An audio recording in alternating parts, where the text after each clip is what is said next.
మూడు రకాలైన మనుషులు ఉంటారు. అందులో కొంతమంది ఏంటంటే స్పెక్టేటర్స్, అంటే వాళ్ళు ఫుట్బాల్ మ్యాచ్ చూస్తున్నట్లుగా ఇలా చూస్తూ ఉంటారనమాట. ఇంకొంతమంది ఏంటంటే యాంటిసిపేటర్స్, అంటే వారు ఏదో ఒకటి ఆశిస్తూ ఉంటారు. నేను వచ్చాను, నేను ఏదో ఒకటి దీవించబడి ఏదో మార్పు కలిగి నేను వెళ్ళాలి అని ఆశిస్తారు, కానీ వారు ఏ పని కూడా చేయరు. కానీ మూడో వాళ్ళు ఏంటంటే పార్టిసిపేటర్స్, అంటే వారు పాలు పంచుకునేవారు.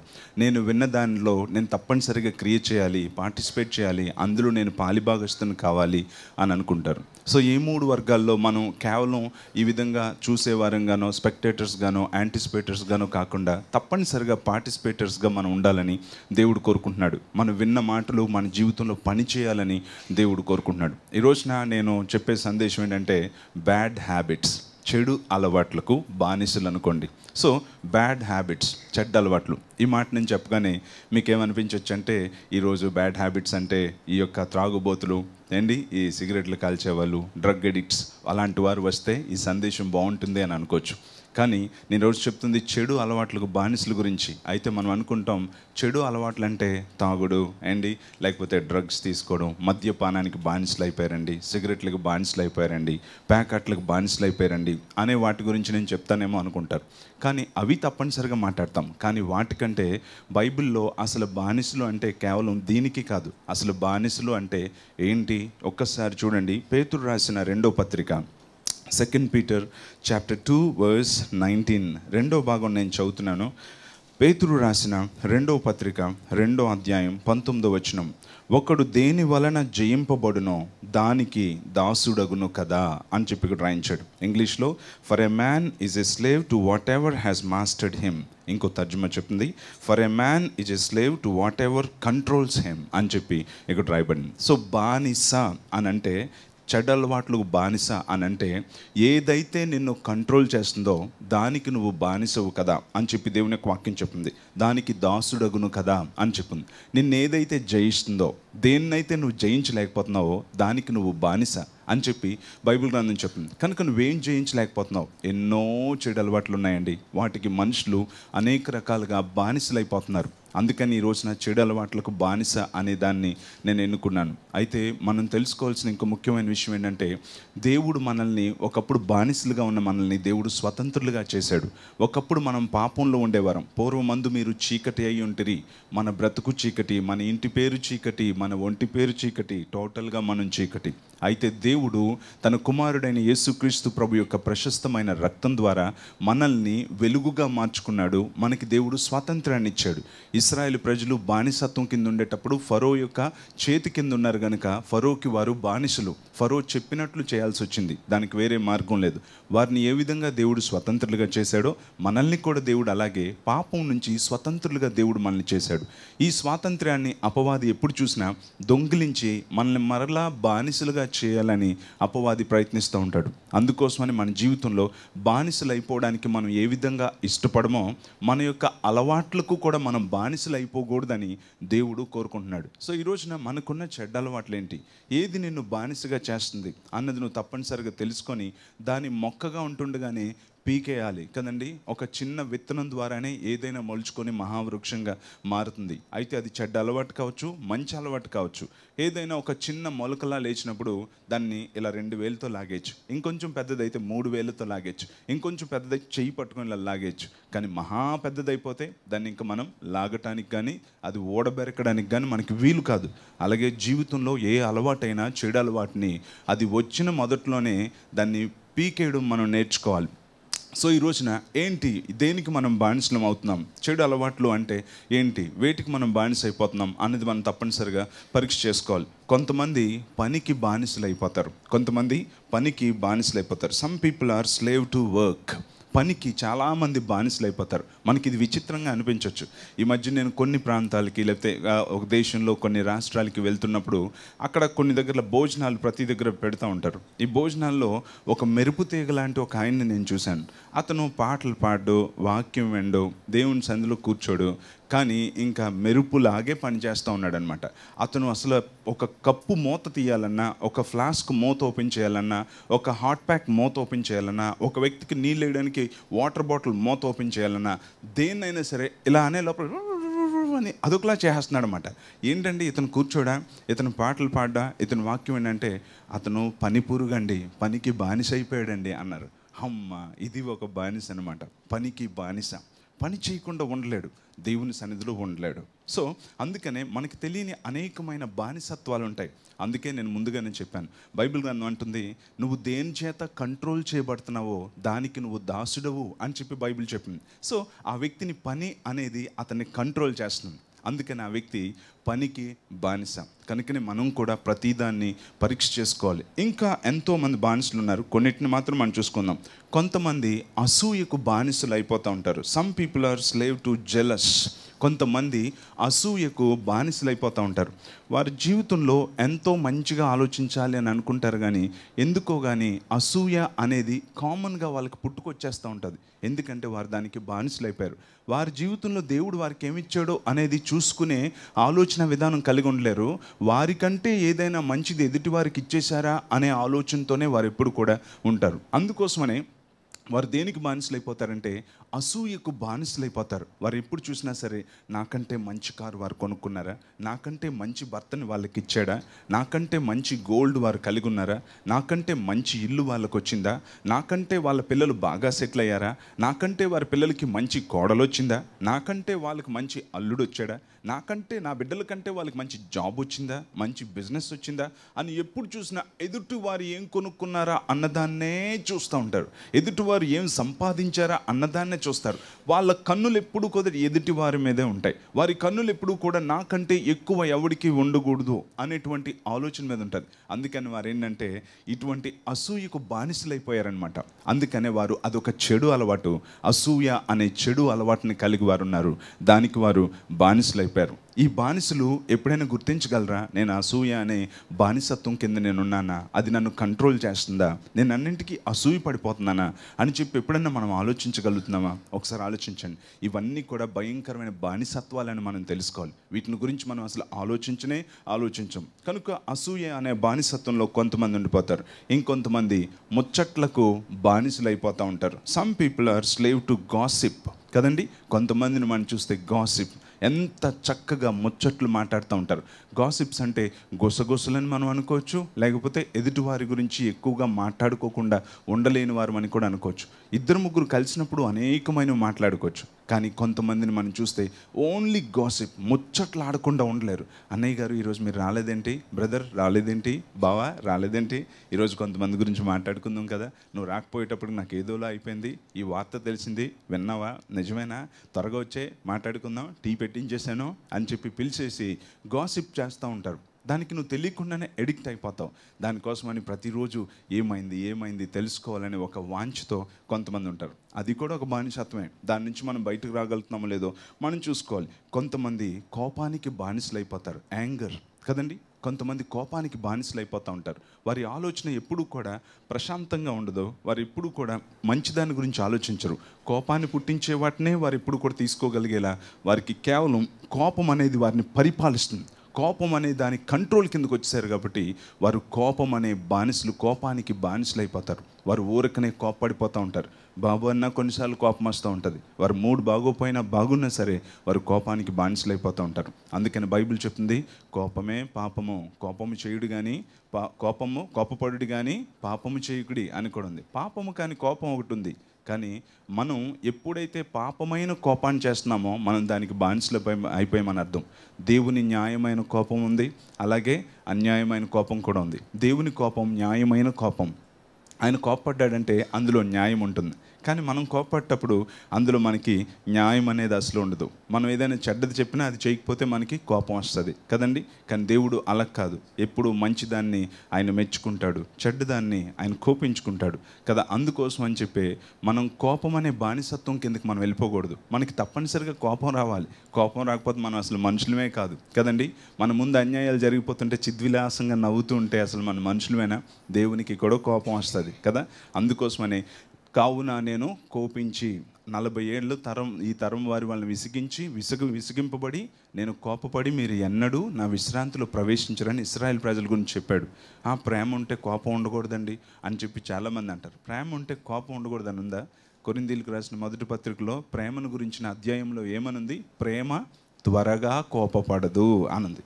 ప్రేమకి కోపపడదు, అస్సలు కోపం రాదని లేదు. ప్రేమ కోపపడుతుంది కానీ తొందరగా కోపపడదు, ఆలస్యంగా కోపపడుతుంది అని అర్థం. సో అందుకోసం అని చెప్పి ఆ ఆలస్యంగా కోపపడే ఆ కోపం అనేది న్యాయమైన కోపం. కానీ మనం అనేకసార్లు ఏం చేస్తామంటే అన్నింటికీ కోప్పడిపోయే మనస్తత్వాన్ని కలిగి ఉంటాం. అప్పుడు మనం ఆ కోపానికి బానిసలం అయిపోయాని అర్థం అనమాట.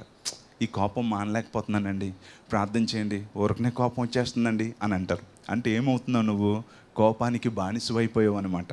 ఆ కోపం నిన్ను ఏలుతుంది అన్న సంగతి నువ్వు తెలుసుకోవాలి. కొంతమంది సోమరితనానికి బానిసలు అయిపోతూ ఉంటారు, లేజీనెస్ అంటారు కదండి. సోమరితనానికి కొంతమంది బానిసలు అయిపోతారు. అది ఒక చెడు అలవాటే. సోమరితనం అనే చెడు అలవాటుకి అనేక మంది బానిసలు అయిపోతారు, అవునా కదా. వారు ప్రతిరోజు ఉదయాన్నే 5 గంటలకి పక్షులు లేవకముందే నేను లేచిపోయి దేవుని స్తుతిద్దామని మనసులో ఉంటుంది. కానీ ఎప్పుడు 11 అయితేనే కానీ లేవడు. ఎందుకంటే దానికి బానిస అయిపోయాడు. ప్రతిరోజు నేను ఏదో ఒకటి చేసేయాలి అని అనుకుంటాడు, కానీ బానిస అయిపోయాడు. దేనికండి? లేజీనెస్, బద్ధకానికి, సోమరితనానికి బానిస అయిపోయాడు. అందరినీ చూస్తున్నప్పుడల్లా నేను కూడా బాగా పాటలు పాడాలి, నేను మ్యూజిక్ రేపటి నుంచి నేర్చేసుకోవాలి, రేపటి నుంచి నేను పాటలు పాడేయాలి, రేపటి నుంచి నేను కూడా ఏదో ఒక జాబ్లో జాయిన్ అయిపోవాలి, నేను కూడా ఏదో ఒక బిజినెస్ మొదలు పెట్టేయాలి, నేను కూడా ఒక పొడుగైన కారు కొనేయాలి అని చెప్పి ఎన్నో ఆశలు ఉంటాయి. కానీ ఆ బద్ధకం అనే దాన్ని జయించలేక తను ఏం చేస్తాడంటే ఏమీ సాధించలేని వ్యక్తిగా ఉండిపోతాడు. కారణం ఏంటంటే ఆ వ్యక్తిని ఈ సోమరితనం అనేది లేకపోతే బద్ధకం అనేది ఆ వ్యక్తిని పరిపాలిస్తుంది. అందుకని దాన్ని జయించలేకపోతున్నాడు. నాకు చాలా భయంకరంగా ఉందండి, నేను లేవాలని అనుకుంటున్నాను, లేవలేకపోతున్నాను అని చెప్పి ఎంతో బాధపడుతూ ఆ లేజినెస్ లేకపోతే ఆ యొక్క బద్ధకం అనే దాని ద్వారా ఎంతో నొక్కింపబడి దానిలోనికి ఆ బానిసత్వంలోనికి వెళ్ళిపోయి జీవితంలో ఏది చేయకుండానే దినాలు, రోజులు, నెలలు, సంవత్సరాలు గడిచిపోతూనే ఉంటాయి. కనుక ఆ బద్ధకం అనేది చాలా భయంకరమైంది. చురుకుగా నుండుట గొప్ప భాగ్యము అన్నాడు. మరి బద్ధకంగా ఉండడం ఎంత దౌర్భాగ్యం ఒకసారి ఆలోచించండి. ఎంతోమంది చాలా బద్ధకంతో ఉంటారు. ఆ బద్ధకం అనే బానిసత్వం కింద నువ్వు ఉన్నావు అని అర్థం. అదొక చెడ్డ అలవాటని నువ్వు తెలుసుకోవాలి. ఈ రోజున నీ జీవితంలో ఎలా ఉన్నావు? నేను ఒక్కొక్కసారి రాత్రి ఎంతో లేటుగా పడుకున్నా, ఉదయాన్నే 5:30, 6 కల్లా లేవగలిగే కృప నాకు దేవుడిచ్చాడు. సో మన జీవితంలో కొన్ని విషయాల్లో మనం తప్పనిసరిగా ఎప్పుడూ రెస్ట్ లేకపోతే తప్పనిసరిగా మనం 10 గంటలు లేచామంటే ఓకే, కానీ రోజు 11 గంటలు లేచినామంటే నిన్నేమనాలి, నీకేం పేరు పెట్టాలి? ఒకసారి ఆలోచించండి. రాత్రి 10కే పడుకుని పోతాడండి మావాడు, ఉదయం 11 దాకా లేవడండి. మనం ఏం చేస్తావు? సమయాన్ని అంతా కరిగించేస్తావా? కదండి. డబ్బులు ఇచ్చి గడియారం కొనుక్కోవచ్చు, కానీ వెళ్ళిపోయిన కాలంలో ఒక్క సెకండ్ కూడా నువ్వు ఎప్పుడు కూడా కొనుక్కోలేవు. అందుకనే కాలం యొక్క విలువను తెలుసుకొని ఈ యొక్క దురలవాటిని నువ్వు గ్రహించాలని దేవుడు కోరుకుంటున్నాడు. నీకు బద్ధకం అయితే మాత్రం ఈ బద్ధకం అనే బానిసత్వం కింద నువ్వు ఉంటే నువ్వు ఎప్పటికీ కూడా బయటకు రాలేవు. ఈరోజు దేవుడు నీతోనే మాట్లాడుతున్నాడు. చైనాలో ఒకప్పుడు కాలాన్ని కనుగొనక మునుపు ఈ టైం తెలుసుకోవడం కోసం అక్కడ ఒక పెద్ద తాడు తీసుకొని దానికి 24 ముళ్ళు వేసేవారు. ఆ 24 ముళ్ళు వేసి దాన్ని సర్కిల్లో చుట్టి ఒక అంచును వెలిగించేది ఒక్కొక్క 3 కాలుతూ ఉంటే అది 1 గంట అయిపోయింది అని వాళ్ళు అనుకుంటూ ఉండేవారు. రాత్రి పడుకొని ఉదయం లేచేటప్పటికి ఆ పెద్ద తాడంతా కాలిపోయి ఉండేది. ఒకరోజు ఆల్రెడీ అయిపోయిందిరా, కాలం కాలిపోయిందిరా అని చెప్పి అనుకునేవారంట. అలాగే ఈ రోజుల్లో చూస్తుండగానే కాలం కరిగిపోతుంది. అటువంటి సమయంలో బద్ధకంగా ఉండడం అనేది నీకు ఇష్టమా? బద్ధకంగా ఉండడం అనే ఆ బానిసత్వం క్రింద ఉన్నావా? అందుకోసమనే చెడ్డ అలవాటులో ఇంకొక బానిసత్వం ఏంటంటే బద్ధకం అనే బానిసత్వం క్రింద అనేక మంది సోమరితనం అనే బానిసత్వం కింద ఉండిపోతారు. ఇంకా మనం చూసినట్లయితే ఇలా ఎన్నెన్నో ఉన్నాయండి. కానీ మనం కొన్ని ఈ విధంగా చెప్పుకుంటున్నాం. ఇందులో మనం ఉన్నామా అని మనం తప్పనిసరిగా పరీక్ష చేసుకోవాలి. అందుకే నేను ఇందాకే అన్నాను, మన జీవితంలో మనం వింటున్న దాంట్లో మనకి ఏదైనా ఉన్నది అని అనిపిస్తే దాని నుంచి బయటకు రావడం కోసమే మనం దాన్ని అలాగ అందిపుచ్చుకోవడానికి మనం ఎప్పుడు కూడా చూడాలి. సో నీ జీవితంలో ఈ యొక్క సోమరితనం లేక బద్ధకం అనేది ఉంటే అది ఒక భయంకరమైన బానిసత్వం కింద నువ్వు ఉన్నావని నువ్వు తెలుసుకోవాలి. ఇంకా మనం చూసినట్లయితే కొంతమంది మొబైల్ ఫోన్కి బానిసలు అయిపోతారు కదండి. మొబైల్ ఫోన్కి ఎంతోమంది కన్న బిడ్డ పక్కన పడుకున్నదా లేదా అన్నంత ఫీలింగ్తో ఉంటారండి కొంతమంది. అరే తల దగ్గర మొబైల్ ఫోన్ పెట్టుకోకరా అంటే గుండెల దగ్గర హత్తుకొని పడుకునేవారు ఎంతోమంది ఉన్నారు. మొబైల్ ఫోన్ పక్కన లేకపోతే పిచ్చెక్కిపోతుంది వాళ్ళకి. ఛార్జింగ్ కనుక 30% ఉంటే మళ్ళీ 100 ఎప్పుడు చేసేద్దామా అని చూస్తూ ఉంటారు. ఎందుకంటే వారు దానికి ఎడిక్ట్ అయిపోయారు, వారు దానికి బానిసలు అయిపోయారు. మొబైల్ పక్కన ఉండకపోతే వారు బ్రతకలేరు. మీరు ఎప్పుడైనా అలా ఉండగలుగుతున్నారా? ఒకసారి చూడండి. నీ పక్కన మొబైల్ లేకపోతే నువ్వు పిచ్చెక్కిపోతూ ఉంటే నువ్వు మొబైల్ ఫోన్కి బానిస అయిపోయావని అర్థం అనమాట. అది నిన్ను ఏలుతుంది. నిన్ను ఏది కంట్రోల్ చేస్తే దానికి నువ్వు బానిసవు అని చెప్పి దేవుడు అన్నాడు. నిన్ను మొబైల్ ఫోన్ కంట్రోల్ చేస్తుందా? కొంతమంది వాట్సాప్కి బానిసలు, కొంతమంది ఫేస్బుక్కి బానిసలు, కొంతమంది యూట్యూబ్కి బానిసలు. ఈ విధంగా కొంతమంది ఒక్కొక్క దానికి ఒక్కొక్కరు బానిసలు అయిపోతూ ఉంటారు. ఎంతమంది ఎప్పుడు చూసినా వాట్సాప్లో నాకేమైనా మెసేజ్ వచ్చిందా, దీనికి రివర్స్ ఏం పెట్టాలి, నవ్వుతున్నట్టు పెట్టాలా, ఏడుస్తున్నట్లు పెట్టాలా, ఇలా పెట్టాలా, ఇలా పెట్టాలా, ఇలా పెట్టాలా, 2 కళ్ళలో కన్నీరు వచ్చినట్టు నవ్వినట్టు పెట్టాలా, ఇంకేమైనా వచ్చిందా, ఇంకేమైనా వచ్చిందా, ఇంకేమైనా వచ్చిందా అని పిచ్చెక్కిపోతూ ఉంటారు. చూడడం తప్పు కాదు, తప్పనిసరిగా మనం చూడాలి. హోల్సేల్గా ఒకేసారి చుట్టి అన్నిటికీ సమాధానం చెప్పి మళ్ళీ క్లోజ్ చేసి బయటకు వచ్చేయాలి. అంతేగాని ఎప్పుడు చూసినా ప్రతి 5 నిమిషాలకి ఉన్నారని చెప్పి. కొంతమంది చూస్తే మధ్యరాత్రులు చూస్తే ఆన్లైన్, ఎర్లీ మార్నింగ్ చూస్తే ఆన్లైన్, ఎప్పుడూ ఆన్లైన్లోనే ఉంటారు. నువ్వేమయ్యావు? ఫోన్కి నువ్వు ఎడిక్ట్ అయిపోయావు. అందుకని ఈరోజు దేవుడు నీతో మాట్లాడుతున్నాడు. సో ఇటువంటి భయంకరమైన పరిస్థితుల్లో నువ్వు ఉంటే వాటి నుంచి బయటకు రావడానికే ఈరోజు దేవుడు నీతోనే మాట్లాడుతున్నాడు. కనుక కొంతమంది మొబైల్ ఫోన్కి బానిసలు అయిపోతారు. మొబైల్ ఫోన్ పక్కనే పెట్టుకొని పడుకోవడం అనేది కూడా ఒక దురలవాటు, చెడ్డ అలవాటు. దానికి కూడా నువ్వు బానిస అయిపోయావని తెలుసుకోవాలి. ఇది కూడా ఒక బ్యాడ్ హ్యాబిట్ అని నువ్వు తెలుసుకోవాలి. ఇలా చెప్పుకుంటూ పోతే కొంతమంది ప్యాకాటకి బానిసలు కదండి. కార్డ్స్కి కొంతమంది ఎంతగా బానిసలు అయిపోతారో. పురాతన కాలం నుంచి కూడా దీనికి బానిసలు అయిపోయిన వారు, రాజులు కూడా ఎంతోమంది అడుక్కు తినే పరిస్థితికి పోయినట్లుగా మనం చూస్తున్నాం. ఒక రోజున వెళ్ళిపోతుంటే ఒక్క ఆయనే ఇంటి దగ్గర అరుగు మీద కూర్చొని ప్యాక్ ఆడేసుకుంటున్నాడు.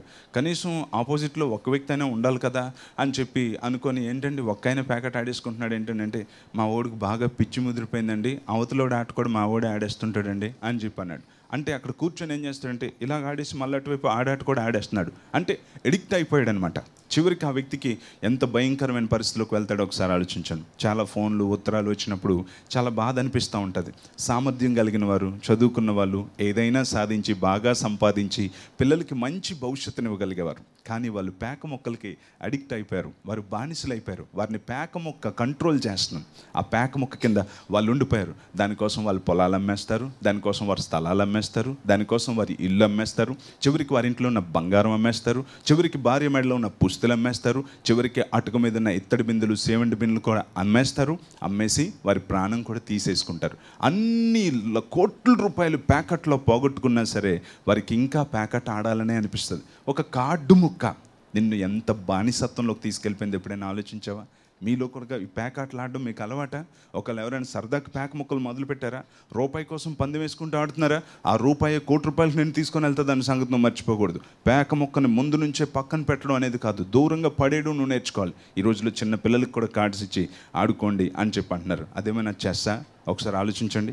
కనుక ఈ రోజుల్లో అనేక మందిని మనం చూస్తే పేక ముక్కలకి బానిసలు అయిపోయారు. అది కూడా ఒక బానిసత్వమే, అది ఒక దురలవాటే అని తెలుసుకోవాలి. దానివల్ల కుటుంబాలే నాశనం అయిపోవడాన్ని మనం చూస్తున్నాం. ఇంకా మనం అలా చూసుకుంటూ ఉంటే పాన్పర, ఖైనీ, గుట్కా, వాటన్నిటి గురించి కొన్ని వీడియోస్ కూడా పెడతా ఉంటారు. నాకు ఈ ఖైనీ, గుట్కా వేసుకోవడం వల్ల క్యాన్సర్ వచ్చింది, కొన్ని రోజుల్లో చచ్చిపోబోతున్నాను, నాకు ఇంకా బతికే అవకాశం లేదు, మీరు ఇలాంటి పని చేయకండి అని చెప్పిన వీడియో, ఆ వ్యక్తి చచ్చిపోయిన వీడియో, రెండు కూడా పెట్టి చూపిస్తారు. అయినా సరే ఆ ఖైనీ నవ్వులుతూనే ఆ వీడియో చూస్తూ ఉంటారు. ఎందుకోసమో తెలుసా? వారు దానికి బానిసలు అయిపోయారు.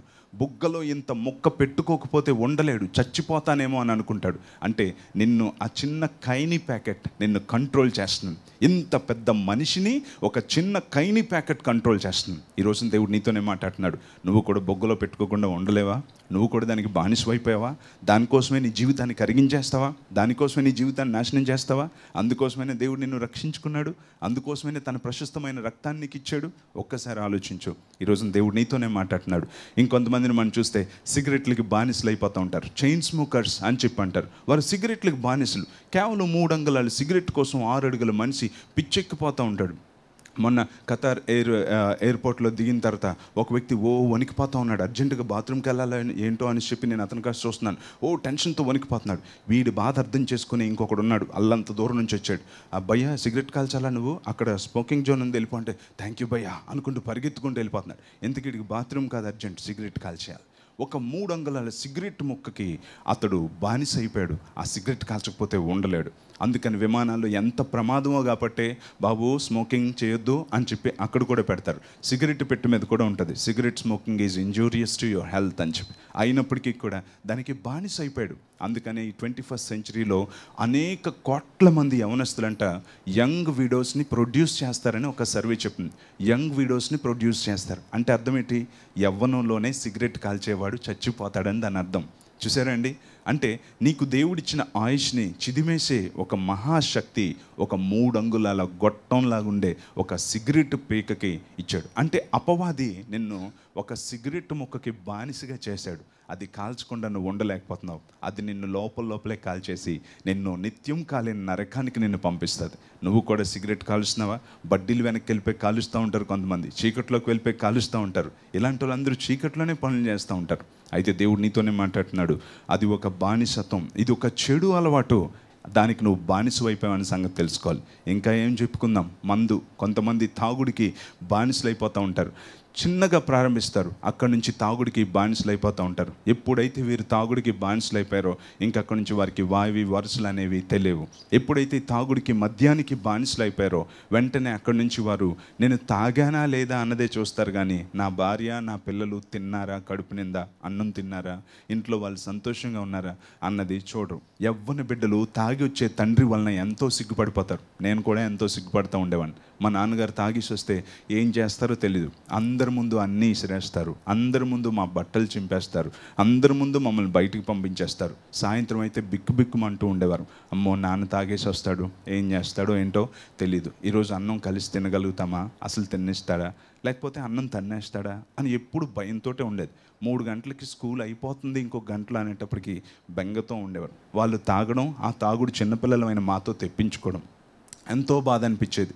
సారా ప్యాకెట్లు తేవాలంటే చీకట్లో సందులోంచి పరిగెత్తాలి, తేకపోతే కష్టం. అందుకోసమని సందులోంచి పరిగెడుతున్నప్పుడు భయం వేస్తూ ఉండేది. ఆ సారా కొట్టులోకి వెళ్ళి ప్యాకెట్ కొనుక్కొని సారా ప్యాకెట్ మా నాన్న కోసం కొందామంటే బయట ఉండే ఫ్రెండ్స్ ఎవరైనా చూస్తారా అని ఒకలాంటి బాధ. 10th క్లాస్లోకి 9th క్లాస్లోకి వచ్చినప్పుడు ఆ ప్యాకెట్ కొనుక్కున్నాక ఎలా రావాలి, అందులోంచి తీసుకురాకపోతే ఊరుకోరు. అందులోంచి బయటకు వచ్చి పాకెట్లో పెట్టుకొని ఆ ప్యాకెట్ శబ్దం రాకుండా పరిగెత్తి సందుల్లోంచి వచ్చేవారు. ఏంట్రా అది అని ఎవరు అడగకూడదని. ఎంత అవమానంగా ఉంటుందో యవ్వన బిడ్డలకు ఒకసారి ఆలోచించండి. ఈ తాగుబోతులు కేవలం ఆ సారా ప్యాకెట్టో లేకపోతే మందు కోసం వారు బానిసలు అయిపోవడంతో పిల్లల్ని అందరు పరువు తీసేస్తూ ఉంటారు. వీళ్ళు అలా పరిగెత్తుంటే సందులో నా పాకెట్లోనే సారా ప్యాకెట్ చిరిగిపోయి మొత్తం కారిపోయింది. ఇంకా ఆ రోజు వారు ఎలా ఉంటుందో ఒకసారి ఆలోచించండి. ఇలాంటివి ఎన్నో నాకు తెలుసు కనుక దేవుడు మీతో కూడా మాట్లాడుతున్నాడు. పిల్లలు ఎంతో అవమానపరచబడుతూ ఉంటారు, మా నాన్న తాగుతున్నాడు అని. ఎందుకో తెలుసా? ఉదయాన్నే మంచిగా వైట్ డ్రెస్ టక్అప్ మంచిగా దువ్వుకొని వెళ్తాడు. సాయంత్రం వచ్చి ఏ కుల్లి కాలంలో పడిపోతాడో తెలీదు, ఎక్కడ మొహం పగిలిపోతుందో తెలీదు, ఎవరితో గొడవ పెట్టుకుంటాడో తెలీదు. లాస్ట్కి ఒక 2 ఆటోలో మెల్లిగా ఈడ్చుకుంటూ తీసుకొచ్చి అక్కడ వదిలేస్తే భార్య పిల్లలు కడిగి స్నానం చేయించి భోజనం పెట్టించి పడుకోబెడితే ఉదయాన్నే మళ్ళీ తలకు స్నానం చేసి బయలుదేరిపోతాడు. సాయంత్రం మళ్ళీ మురుగ్గా వస్తాడు, గొడవ కంపు చేసేస్తూ ఉంటాడు కదా. ఈ విధంగా తాగుబోతుల వలన ఎంతమంది కుటుంబాలు విడిపోలేదు చెప్పండి? ఎన్ని కుటుంబాలు విడాకులు తీసుకోలేదు? ఎంతమంది తాగేసి వచ్చి వారి భార్యల్ని కొట్టి చంపలేదు? ఎంతమంది తాగేసి రావడం వలన వారి స్నేహాలు తెగిపోలేదు? ఎంతమందితో బంధాలు తెగిపోలేదు? ఎంతమంది తాగుబోతులు ప్రాణాలు కోల్పోలేదు? సో ఏంటి ఈ తాగుడు? ఈ తాగుడు నీకేమిస్తుంది? నీ జీవితానికి ఏం చేస్తుంది? నిన్ను నమ్ముకొని నీ వెంట ఉన్న నీ భార్య పిల్లలకి పరువు పోయేలా చేస్తుంది. కేవలం తాగుడు అనే ఒక దానికి నువ్వు బానిస అయిపోయావు. అది నిన్ను కంట్రోల్ చేస్తుంది కదా. ఇప్పుడు ఇంకా రీసెంట్గా చూస్తే అడ్వాన్స్డ్గా డ్రగ్స్ కదండి, మత్తు పదార్థాలు. ఈ రోజుల్లో అనేక మంది మత్తు పదార్థాలకి బానిసలైపోయారు. మత్తు పదార్థాలు అనే చెడు అలవాటుకి కదండి. కేవలం సినిమా వాళ్ళనే కాదండి, సినిమా రంగం కావచ్చు, క్రీడా రంగం కావచ్చు, ఐటీ రంగం కావచ్చు, కాలేజెస్ కావచ్చు, స్టూడెంట్స్ కావచ్చు, ప్రతి ఒక్కరు కూడా ఈ రోజున మత్తు పదార్థాలకి బానిసలైపోవడాన్ని మనం చూస్తున్నాం. ఎంత భయంకరంగా అంటే రీసెంట్గా వైజాగ్లో కూడా స్కూల్స్ దగ్గర ఈ యొక్క మత్తు పదార్థాలు అమ్ముతున్నారు. చాక్లెట్స్లోని, మఫిన్స్లోని, చిన్న కేక్స్లోని ఈ యొక్క మత్తు పదార్థాలు అమ్మడం మొదలుపెట్టారు. దీనివలన ఈరోజు ఎంతగా మొత్తం సమాజం పాడైపోయిందో మనం చూడగలుగుతున్నాం. ఎంత ఘోరమైన సాక్ష్యాలు నేను వింటున్నాను అంటే, కొంతమంది స్కూల్ పక్కనే బడ్డీల్లో ఈ యొక్క డ్రగ్స్ అమ్ముతున్నారంట. అలా అమ్మడం వలన ఈ యొక్క అబ్బాయిలు 10th క్లాస్ అబ్బాయిలు ఆ డ్రగ్స్ చాక్లెట్స్ తిని వారు దానికి ఎడిక్ట్ అయిపోయి దాన్ని కొంతమంది అమ్మాయిలకి కూడా ఇస్తే వాళ్ళు కూడా తిని హే ఆ చాక్లెట్ చాలా బాగుంది నాకు ఇవ్వా అని చెప్పి అప్పటి నుంచి ఈ అమ్మాయిలు ఆ అబ్బాయిలతో ఫ్రెండ్షిప్ చేయడం మొదలుపెట్టారు. ఆ కాస్ట్లీ చాక్లెట్ తినిపించడం మొదలుపెట్టిన దగ్గర నుంచి అబ్బాయిలతో వెళ్ళిపోవడం మీరు మొదలుపెట్టారు. నీకు పలానా దగ్గరికి వస్తే చాక్లెట్ ఇస్తా అంటే అక్కడి నుంచి కాలేజ్కి అన్నిటికీ వెళ్తూనే వీరు 4-5 అబ్బాయిలతో కలిసి కూడా ఈ అమ్మాయిలు వెళ్ళిపోతున్నారు. ఎందుకంటే ఎడిక్ట్ అయిపోయారు. ఆ చాక్లెట్ నాకు కావాలి, లేకపోతే నేను ఉండలేను, ఆ చాక్లెట్ ఇస్తాను అని చెప్పి చివరికి ఆ చాక్లెట్లు వాళ్ళు తింటూ అమ్మాయిల చేత తినిపిస్తూ అమ్మ నాన్నలకు చెప్పకుండా ఆ రోడ్లలో బీచ్ రోడ్లో రాత్రి 1 గంటకు కూడా అమ్మాయిలు కొంతమంది మీకు కనిపిస్తారు చూడండి. ఎందుకో తెలుసా? వారు డ్రగ్స్కి ఎడిక్ట్ అయిపోయారు. వారు అక్కడి నుంచి అమ్మేమనుకుంటుందో నాన్నేమనుకుంటుందో వారి పరువేమైపోతుందో అన్నది వారు ఆలోచించరు. అక్కడి నుంచి ఇంట్లో దొంగతనాలు మొదలు పెడతారు. ఎందుకో తెలుసా? వారికి ఆ ఖరీదైన డ్రగ్స్ వేసుకోవాలంటే వారు పని చేస్తున్నారా, సంపాదించగలరా? అందుకని ఇంట్లో నాన్న జేబులో డబ్బులు, అమ్మ బ్యాగులో డబ్బులు దొంగిలించడం వాళ్ళు మొదలు పెడుతున్నారు. సో ఇలా పెరిగిపోతూ చివరికి ఎంత భయంకరంగా అయిపోతుందంటే ఇంజనీరింగ్ కాలేజీల్లో మెడిసిన్ చదవాల్సిన వాళ్ళు ఈ డబ్బులు అవసరమై దొంగతనాలకి పాల్పడే స్థితికి వచ్చి చైన్ స్నాచర్స్ కింద మారిపోతున్నారు. రోడ్డు మీద వెళ్తున్న స్త్రీల యొక్క గొలుసులు తెంపేసి అమ్ముకొని ఆ రోజుకి డ్రగ్స్ తీసేసుకొని మరుసటి రోజు మరలా ఎవరు గొలుసు తెంపేద్దామని చివరికి పోలీసులకు చిక్కితే వారి మీద ఒక రౌడీ షీట్ ఓపెన్ అవుతుంది. వారు రౌడీల కింద చివరికి ఇదైపోయి అమ్మ నాన్నల పరువు తీసేస్తున్నారు. ఎంత భయంకరంగా ఈ రోజున సమాజం పాడైపోతుంది చూడండి. ఇవన్నీ ఏంటి? ఎంతసేపు చెప్తుంది చెడ్డ అలవాట్లు. ఇవన్నీ చెడ్డ అలవాట్లు, బ్యాడ్ హ్యాబిట్స్. నీకు డ్రగ్స్ లేకపోవచ్చు, లేకపోతే నీకు తాగుడు లేకపోవచ్చు, నీకు సిగరెట్లు లేకపోవచ్చు, గుట్కా కైని పాన్ పరాక్ లేకపోవచ్చు, కానీ నేను ముందు చెప్పిన ఆ అలవాట్లు ఉన్నాయా? అవి కూడా నిన్ను డ్యామేజ్ చేస్తాయి, నిన్ను అందరికీ దూరం చేస్తాయి. అందుకనే ఏదైనా ఈ చెడ్డ అలవాటుకు దేని కింద నువ్వు బానిసత్వంకి బానిసవైపోయావో నువ్వు పరీక్ష చేసుకోవాలని దేవుడు కోరుకుంటున్నాడు. చివరికి ఈ విధంగా ఎప్పుడైతే మీరు దానికి బానిస అయిపోతారో అక్కడి నుంచి మీరు ఏమంటారంటే నేను మానేద్దాం అనుకుంటున్నాను కానీ మానలేకపోతున్నానండి అని చెప్పి అంటారు. నేను మానేద్దాం అనుకుంటున్నాను కానీ మానలేకపోతున్నానండి, ఏది చేయకూడదు అనుకుంటున్నానో అదే చేస్తున్నానండి అనే స్థితికి వెళ్ళిపోతారు. పౌలు భక్తుడు అదే మాట చెప్పాడు. ఒకసారి బైబిల్ గ్రంథంలో చూడండి, రోమీలకు రాసిన పత్రిక 7వ అధ్యాయం 15వ వచనం. రోమన్స్ చాప్టర్ 7 వర్స్ 15 నేను చదువుతున్నాను, మీరు చూడండి. రోమీలకు రాసిన పత్రిక 7వ అధ్యాయం 15వ వచనం. నేను నిశ్చయించుకున్నది చేయక ద్వేషించినదియే చేయుచున్నాను. చూసారా? నేను నిశ్చయించినది చేయక ద్వేషించున్నదియే చేయుచున్నాను. నేను ఏదైతే చేయాలో అది చేయకుండా ఏదైతే అసహించుకోవాలో ఆ అసహించుకున్నదే నేను చేస్తున్నాను అని చెప్పి అన్నాడు. అది చెడ్డదని నాకు తెలుసు, అయినా అదే నేను చేయుచున్నాను అని చెప్పి అన్నాడు. చూసారా? మన జీవితంలో కూడా అన్నిసార్లు అంతే. ఏంటండి, ఇది చేయకూడదు అని అనుకుంటాం, అదే చేస్తాం. అదే బ్యాడ్ హ్యాబిట్ అనమాట. ఏదైతే చేయకూడదు అనుకుంటూ దాన్నే చేస్తున్నామంటే అది మనల్ని కంట్రోల్ చేస్తుందన్నమాట. దానికి మనం అడిక్ట్ అయిపోయామని దాని అర్థం. అందుకని అంటున్నాడు ఏది చేయకూడదు అనుకుంటున్నానో అదే నేను చేస్తున్నాను అని చెప్పి. నీకు ఒక బ్యాడ్ హ్యాబిట్ ఉందని నువ్వు ఎలా గుర్తించగలవంటే ఇదే అనమాట. నువ్వెంత డిస్ట్రాక్ట్ అయిపోయినా, ఎన్ని గొడవలు ఇంట్లో అయిపోతున్నాయి, చేతిలో జేబులో డబ్బులు లేకపోయినా, నీకు మనశ్శాంతి లేకపోయినా, రోగం ఉన్నా, ఎంతో సమస్యతో నువ్వు ఉన్నా ఆ పని మాత్రం నువ్వు చేసేస్తావు. అదే నీకు ఇష్టమైనదని అర్థం. అదే దానికే నువ్వు బానిసవైపోయావని అర్థం. అందుకని ఇక్కడ అంటున్నాడు నిశ్చయించుకున్నది చేయక ద్వేషించున్నదియే చేయుచున్నాను అని చెప్పన్నాడు. సో ఈ విధంగా మనం చేసుకుంటూ వెళ్ళిపోయేటప్పటికి చివరికి మన యొక్క అంటే మన చిత్తం అనేది పూర్తిగా ఈ అలవాట్లకి లోబడిపోద్ది. అక్కడి నుంచి నువ్వు దీని నుంచి నేను బయటికి రాలేను అనే పరిస్థితికి నువ్వు వచ్చేస్తావు కదా. ఏనుగుని మీరు ఎప్పుడైనా చూసారా అండి? అంత పెద్ద ఏనుగుకి కాలుకి చిన్న చైన్ కట్టి చిన్న కర్ర మొక్కకి ఇలా తగిలిస్తాడు. ఆశ్చర్యం వేస్తూ ఉంటుంది. ఎంత భారీ ఏనుగు, అది ఎంత బలమైన ఏనుగు కదండి. పెద్ద పెద్ద చెట్లను కూడా తొండంతో లాక్కుంటూ వచ్చేస్తుంది. ఎంత బలమైందన్నా లాక్కొని వచ్చేస్తుంది. అంత పెద్ద ఏనుగు కాలికి చిన్న గొలుసు, మెళ్ళ గొలుసు కంటే కొంచెం లావుగా ఉంటుందేమో, మీరు ఎప్పుడైనా వెళ్ళి చూడండి. సన్నప్పుడు చైన్ కట్టి చిన్న కర్ర ముక్కకు పెట్టేస్తారు. అప్పుడు అందరూ కూడా వెళ్ళి దానికి చూసి అమ్మ ఏనుగు కట్టేశారు మనకేం కాదని దాని దగ్గరికి వెళ్ళి చక్కగా ఫోటోలు తీయించుకుంటారు. దాన్ని తొండం నెత్తి మీద పెట్టించుకుంటారు. దానికి రూపాయి ఇస్తూ ఉంటారు కదండి. అది ఏమీ చేయదు, ఎందుకంటే అది కట్టబడి ఉంది అని చెప్పి. అది అసలు తెంపుకోలేదా ఆ చైను? ఎందుకు ఆ చిన్న చైన్ తెంపుకొని రాదా ఏనుగు? ఎందుకంటే దాన్ని చిన్నప్పుడు తీసుకొని వచ్చినప్పుడే ఈ సర్కస్ వాళ్ళు మామూలుగా ఏం చేస్తారంటే ఆ చిన్న ఏనుగుకి బలమైన చైన్ వేసి దాన్ని కట్టేస్తారు. అది 2-3 సార్లు ప్రయత్నించిన తర్వాత అది మైండ్లో ఫిక్స్ అయిపోద్ది అనమాట, దీన్ని నేను తెంపుకోలేను అని చెప్పి.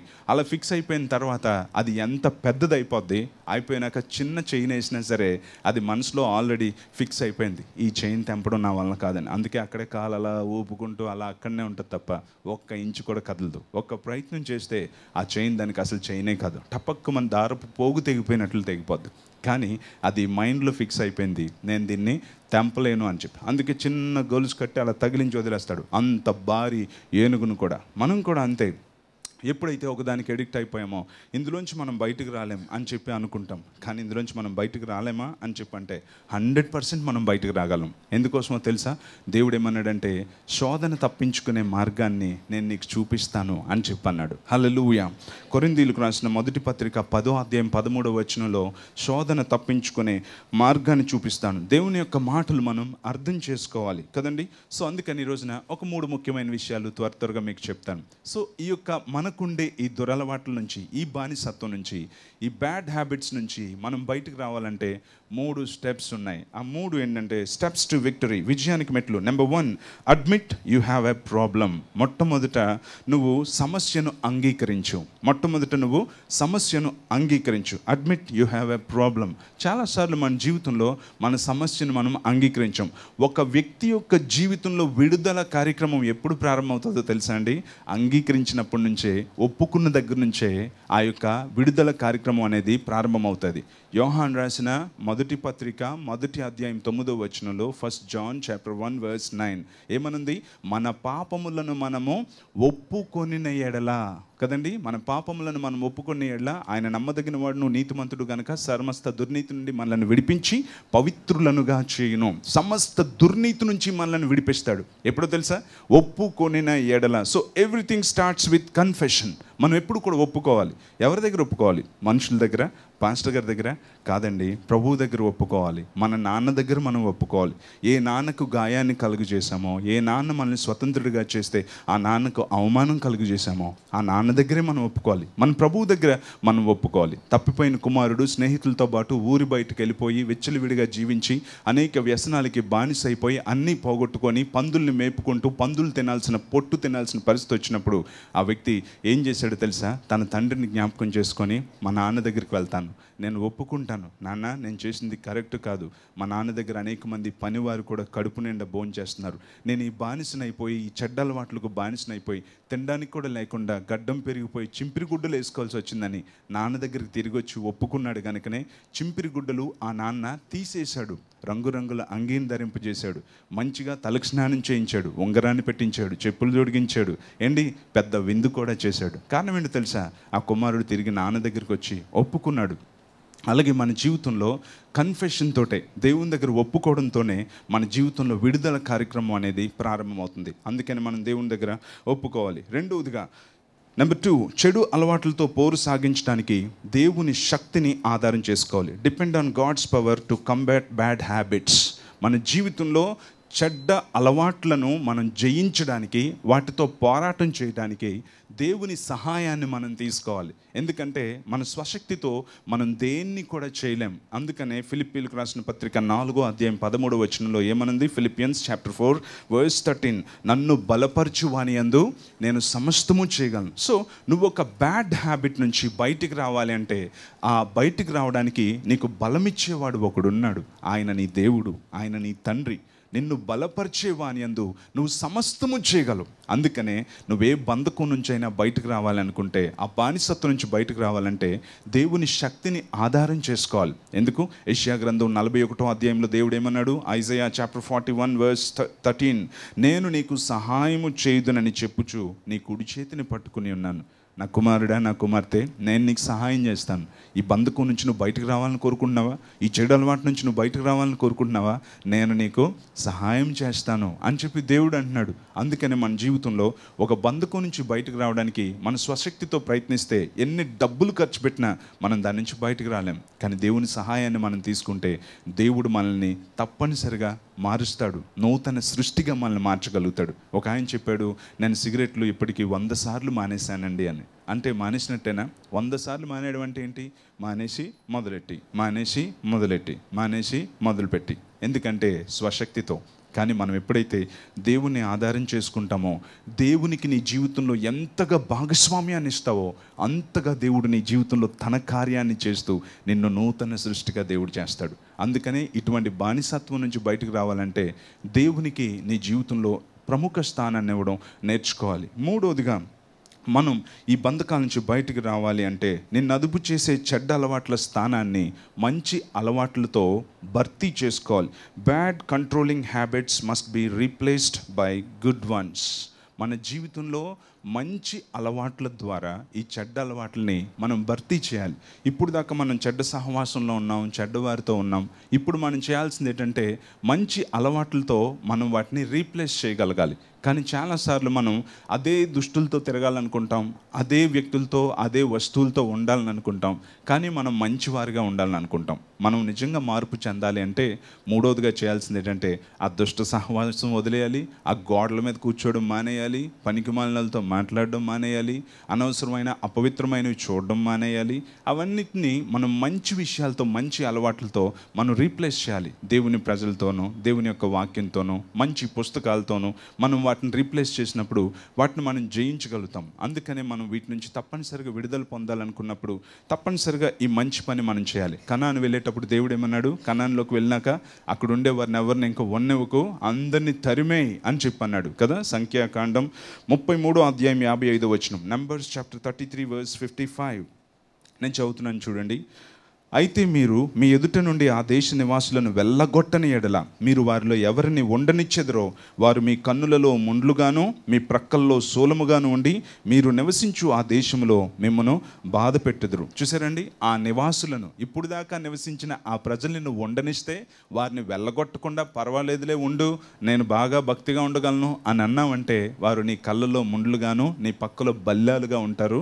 కనుక వారిని వెళ్ళగొట్టే అని చెప్పన్నాడు. అందుకని ఆ పాత అలవాట్లన్నీ వెళ్ళగొట్టేయాలి, కొత్త వాటితో మనం రీప్లేస్ చేయాలి. కానీ కొంతమంది ఏం చేస్తారంటే ఆ పాత వాటిని వెళ్ళగొట్టి ఖాళీగా ఉంచుతారనమాట. ఆ ఖాళీగా ఉంచడం అనేది ఇంకొక 9 అలవాట్లకి నువ్వు బానిస అయిపోవడానికి కారణం అవుతుంది. బైబిల్లో ఒక సంఘటన ఉంది. ఒక వ్యక్తి యొక్క హృదయంలో నుంచి ఒక దయ్యం వదిలిపోయిన తర్వాత ఆ వ్యక్తి తన హృదయం అంతా, తన ఇంటిని మంచిగా ఊడ్చిపెట్టి నీట్గా చేసేసాడు. అమ్మయ్య, నాకు ఈ దయ్యం వెళ్ళిపోయింది అని చెప్పి ప్రశాంతంగా ఉందని నీట్గా శుభ్రంగా ఉంచాడు. ఆ దయ్యం ఊరంతా తిరిగింది, ఎక్కడ అకామిడేషన్ దొరకలేదు దానికి. దాంతో మా పాత కస్టమర్ ఉన్నారు కదా, ఒకసారి చూద్దాం, రిక్వెస్ట్ చేద్దాం, మళ్ళీ ఏమైనా చోటు ఇస్తాడేమో అని చెప్పి తిన్నగా వచ్చి బయట నుంచి కిటికీలోని చూసింది. చాలా శుభ్రంగా ఉంది. వామ్మో, నేను ఒక్కదాన్ని ఉండడానికి వీలుగా ఉండేది కాదు, పరమ చండాలం చేశాను ఆ రోజున, కానీ ఎంత నీట్గా ఉంది మనోడు గది అని చెప్పి వెళ్ళి ఇంకొక 10 కొలీగ్స్ని తీసుకొచ్చిందంట, ఇంకో 10 దయ్యాలను తీసుకొని వచ్చింది. పండగ చేసుకుందాం రండి అని. అందుకనే మనం పాత వాటిని మానేసిన తర్వాత కొత్త వాటితో నింపేయాలి. ఆ పాతవి రావడానికి ప్లేస్ ఉండకూడదు. ఇక్కడ అన్ని మంచి వాటితో మనం నింపేసుకుంటే ఇంకా చెడ్డవి రావడానికి మనకి ఇక్కడ ప్లేస్ ఉండదు. అందుకని కొత్త వాటిని మనం తీసుకొని రావాలి. అనేకసార్లు ఇటువంటి చెడ్డ అలవాట్ల గురించి మనం ఆలోచించకుండా అనేకసార్లు అనవసరమైన అలవాట్ల గురించి మనం ఆలోచిస్తూ ఉంటాం. చెప్పులు వేసుకుంటూ చర్చిలోకి వచ్చారు, చెప్పులు వేసుకుంటూ వాక్యం చెప్పేశారు అని చెప్పే అలవాట్ల గురించి మనం ఎక్కువగా ఆలోచిస్తాం. కానీ ఇంత భయంకరమైన అసూయ, ద్వేషం, సోమరితనం, బద్ధకం, కోపం అనే అలవాట్ల గురించి మనం ఎప్పుడైనా ఆలోచించామా? ఎంతో చెడ్డ అలవాట్లతో మనం జీవిస్తూ చెప్పులు గోల మనకెందుకండి? ఒకసారి ఆలోచించండి. కానీ చాలామంది అదేంటండి, దేవాలయం కదండి, దేవాలయంలో చెప్పులు వేసుకొని వచ్చారండి అని అంటారు. పాత నిబంధనలో దేవుడు ఇలాంటి దేవాలయాల్లో ఉండేవాడు. కానీ క్రొత్త నిబంధనలో దేవుడు అటువంటి దేవాలయంలో లేడు, ఈ దేవాలయంలోకి వచ్చాడు. అందుకే దేవుడు అన్నాడు, దేహమే దేవాలయం అని చెప్పి అన్నాడు. పాత నిబంధనలో ఆయన గుడిలో ఉండేవాడు, క్రొత్త నిబంధనలో ఆయన గుండెల్లోనికి వచ్చేసాడు. ఇప్పుడు ఆయన దేవాలయం ఇది ఇక్కడ. ఇప్పుడు ఆయన ఇక్కడున్నాడు కదండి. దేహమే, నీ దేహము దేవాలయము గనుక పరిశుద్ధాత్మకు దేవాలయం అని చెప్పి అన్నాడు. ఈ దేహాన్ని మనం కాపాడుకోవాలి. ఈ టెంపుల్ని మనం ఎలా కాపాడుకోగలుగుతున్నాం ఒకసారి ఆలోచించండి. సో ఇప్పుడు నేను చెప్పులు వేసుకోకూడదు అని అనుకుంటే, నేను చెప్పులు వేసుకుంటే నేను నిజంగానే నాది పరిశుద్ధ స్థలం కాదు, అపవిత్ర స్థలం అని అనుకుంటే నా జీవిత కాలంలో నేను ఎప్పుడూ చెప్పులు వేసుకోకూడదు. ఎందుకు? ఈ దేవాలయంలో దేవుడు ఉన్నాడు, నేను చెప్పులు వేసుకుంటామో దేవుడు ఎక్కడున్నాడు నేను వేసుకోకూడదు, మానైనా పెంటల్లో చెత్తలో తుప్పల్లో నడుచుకుంటూ వెళ్ళిపోవాలని నేను ఒకసారి ఆలోచించండి. కనుక మనం సజీవ క్రియలు కాదు, నిర్జీవ క్రియలు అనే చెప్పులు మనం తీసేయాలి. మన సొంత చిత్తం అనే చెప్పులు మనం తీసేయడం మొట్టమొదటి నేర్చుకోవాలి.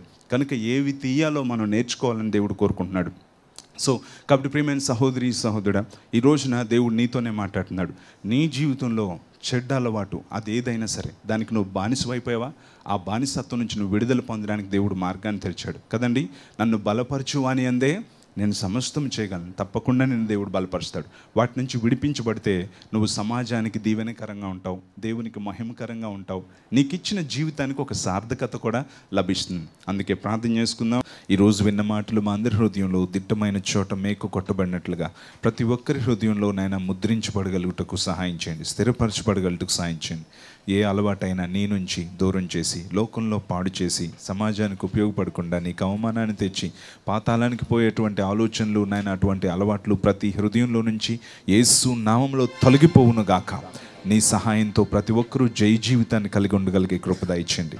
చంటి బిడ్డ మొదలుకొని వృద్ధుల వరకు ఇక్కడున్న అందరిపై నీ రక్తాన్ని ప్రోక్షించుకుంటూ ఈ వారమంతా నీ ఆరోగ్యకరమైన రెక్కల నీడలో భద్రపరచమని యేసు నామములో అడుగుచున్నాము తండ్రి, ఆమేన్.